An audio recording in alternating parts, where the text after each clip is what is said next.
بسم اللہ الرحمن الرحیم۔ السلام علیکم ورحمۃ اللہ وبرکاتہ۔ ایک پارہ 10 پیغام میں انشاءاللہ آج ہم 8ویں پارے کے 10 پیغامات کو سیکھیں گے۔ آئے چلتے ہیں اب اپنی پہلی آیت کی طرف۔ وَذَرُوا ظَاهِرَ الْإِثْمِ وَبَاطِنَهُ۔ پہلا پیغام جو اس پارے سے حاصل ہوتا ہے وہ ہے علنی اور مخفی گناہوں سے دور رہنا۔ جی ہاں، ایک مومن بندہ، اس کی مختلف صفات میں سے ایک صفت یہ ہے کہ وہ علنی اور مخفی گناہوں سے دور رہتا ہے، اور جو شخص بھی پروردگار کو حاضر اور ناظر جانتا ہے اس کے لیے اس آیت کے اوپر عمل کرنا بہت آسان ہے۔ کیونکہ وہ جانتا ہے کہ چاہے مخفی، چاہے اکیلا ہو، چاہے دوسروں کے سامنے اگر گناہ کر رہا ہو تو پروردگار اس کو دیکھ رہا۔ امام علی علیہ السلام فرماتے ہیں، چھپ کر گناہ کرنے سے ڈرو، کیونکہ وہی جو تمہارے اعمال کا گواہ اور شاہد ہے، کل قیامت میں وہی جج اور حاکم ہوگا۔ جی ہاں، ہمیں یہ سمجھ آتی ہے کہ چاہے مخفی چاہے علنی انسان کو گناہ نہیں کرنا چاہیے، چاہے وہ موبائل، گیجٹس یا لیپ ٹاپ میں ہو۔ مومن انسان ہمیشہ مخفی گناہ اور علنی گناہ سے دور رہتا ہے۔ اب چلتے ہیں ہم اپنی اگلی آیت کی طرف۔ وَلَا تَأْكُلُوا مِمَّا لَمْ يُذْكَرِ اسْمُ اللَّهِ عَلَيْهِ وَإِنَّهُ لَفِسْقٌ۔ دوسرا پیغام جو اس پارے سے حاصل ہوتا ہے وہ ہے رزق حلال۔ اس آیت سے دو معنی لیے جا سکتے ہیں۔ پہلا یہ کہ جب جانور کو ذبح کیا جائے تو پروردگار کا نام لے کر ذبح کیا جائے، ورنہ وہ جانور حرام ہو جاتا ہے۔ اور دوسرا معنی یہ لیا جاتا ہے کہ جب بھی ہم دسترخوان پہ بیٹھتے ہیں تو پروردگار کے نام سے شروع کریں، بسم اللہ الرحمن الرحیم کہہ کر۔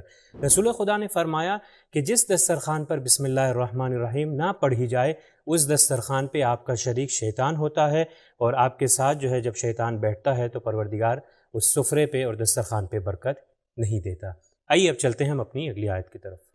وَجَعَلُوا لِلَّهِ مِمَّا ذَرَأَ مِنَ الْحَرْثِ وَالْأَنْعَامِ نَصِيبًا فَقَالُوا هَذَا لِلَّهِ بِزَعْمِهِمْ وَهَذَا لِشُرَكَائِنَا۔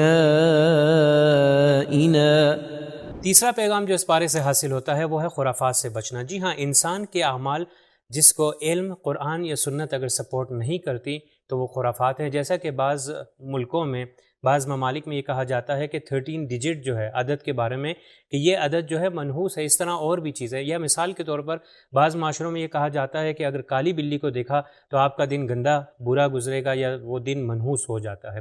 اسی طرح مثال کے طور پر جو قرآن کو غلط طریقے سے یا دعاؤں کو غلط طریقے سے تعویذ اور مختلف چیزوں میں شکل میں دیتے ہیں کہ جس کی اسلامک کوئی ویلیو نہیں ہوتی اور صرف وہ خرافات ہوتی ہے۔ اس طرح ہمارے معاشرے میں اور بہت سی چیزیں ہیں۔ اسی لیے مومن کی مختلف صفات میں سے ایک صفت یہ ہے کہ وہ ہمیشہ خرافات سے بچتا ہے۔ آئیے اب چلتے ہیں ہم اپنی اگلی آیت کی طرف۔ وَلَا تَقْتُلُوا أَوْلَادَكُمْ مِنْ إِمْلَاقٍ نَحْنُ نَرْزُقُكُمْ وَإِيَّاهُمْ۔ چوتھا پیغام جو اس پارے سے حاصل ہوتا ہے وہ ہے فرزند کو قتل نہ کرنا۔ قرآن کی اس سورہ انعام کی 3 آیات میں مسلسل یہ بیان ہو رہا ہے، اس بد اخلاقی اور بے رحمی کو پروردگار بیان کر رہا ہے کہ جو دوران جاہلیت میں ہوتی تھی کہ بعض افراد دوران جاہلیت میں اپنی بیٹیوں کو قتل کر دیا کرتے تھے، اور جب ان سے پوچھا جاتا تھا کہ ایسا کیوں کیا تو وہ کہتے تھے کہ اس کی وجہ یہ ہے کہ ہم بچوں کا خرچہ نہیں اٹھا سکتے۔ تو پروردگار انہی افراد کو سرزنش کر رہا ہے، اور پروردگار کہہ رہا ہے کہ تم کو بھی رزق ہم دینے والے ہیں اور ان کو بھی ہم رزق دینے والے ہیں۔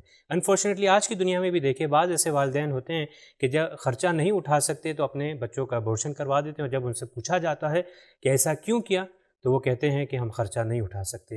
اسی لیے اولاد جو ہے پروردگار کی نعمت ہے، کبھی ہمیں قتل نہیں کرنا چاہیے۔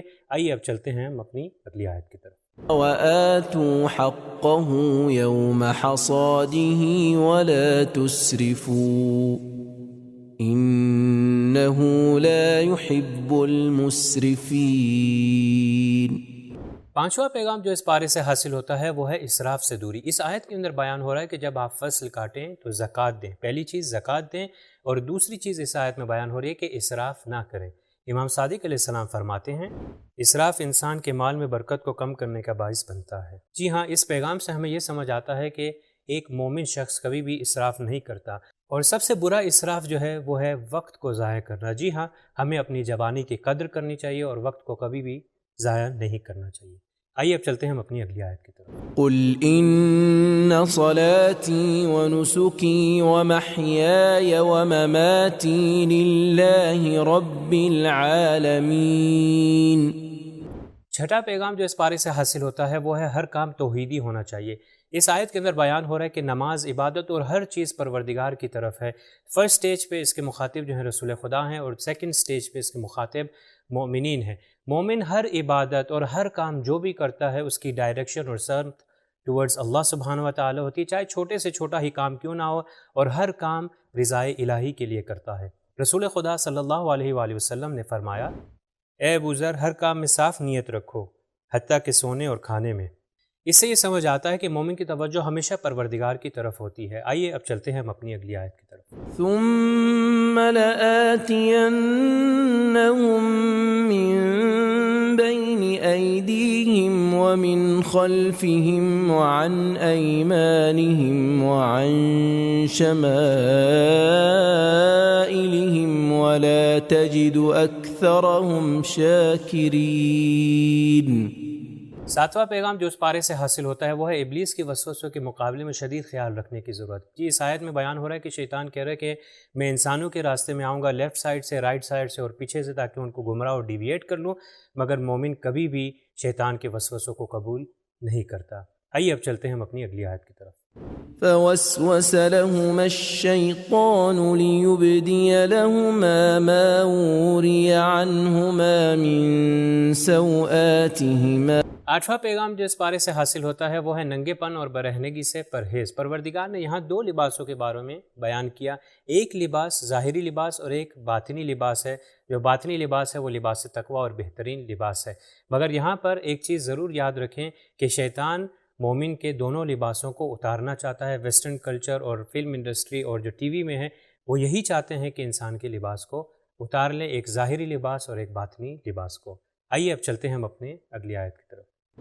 يا بني آدم خذوا زينتكم عند كل مسجد وكلوا واشربوا ولا تسرفوا۔ نواں پیغام جو اس پارے سے حاصل ہوتا ہے وہ ہے آداب نماز کا اہتمام۔ مومن نماز کو اہمیت دیتا ہے اور اس کے لیے بہترین اہتمام کرتا ہے، اور ظاہری طور پہ اور باطنی طور پہ اس کے لیے بہترین طریقے سے نماز کے پاس جاتا ہے۔ امام حسن علیہ السلام نماز کے لیے بہترین لباس پہنا کرتے تھے۔ جب ان سے پوچھا گیا کہ آپ بہترین لباس کیوں پہنتے ہیں تو امام نے فرمایا، خدا جمیل ہے اور خوبصورتی کو پسند کرتا ہے، بس اسی لیے اپنے آپ کو پروردگار کے لیے خوبصورت بنایا ہے۔ آئیے اب چلتے ہیں ہم اپنی اگلی آیت کی طرف۔ وَنَزَعْنَا مَا فِي صُدُورِهِم مِّن غِلٍّ۔ آخری اور 10واں پیغام جو اس پارے سے حاصل ہوتا ہے وہ ہے حسد اور کینے سے دوری۔ جی ہاں، جنتی لوگوں کے درمیان میں کوئی کینہ اور حسد نہیں ہوتا، اور آپس میں پیار اور محبت سے بیٹھتے ہیں۔ امام حسن عسکری علیہ السلام فرماتے ہیں، ہمارے شیعہ وہ ہیں جن کا دل ہر کینے اور فریب سے خالی ہے۔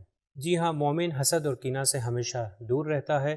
یہ تھے ہمارے 10 پیغامات۔ انشاءاللہ کل پھر ہم 10 پیغامات کے ساتھ حاضر ہوں گے۔ تب تک کے لیے والسلام علیکم ورحمۃ اللہ وبرکاتہ۔ سبیل قرآن، ہدایت کا راستہ۔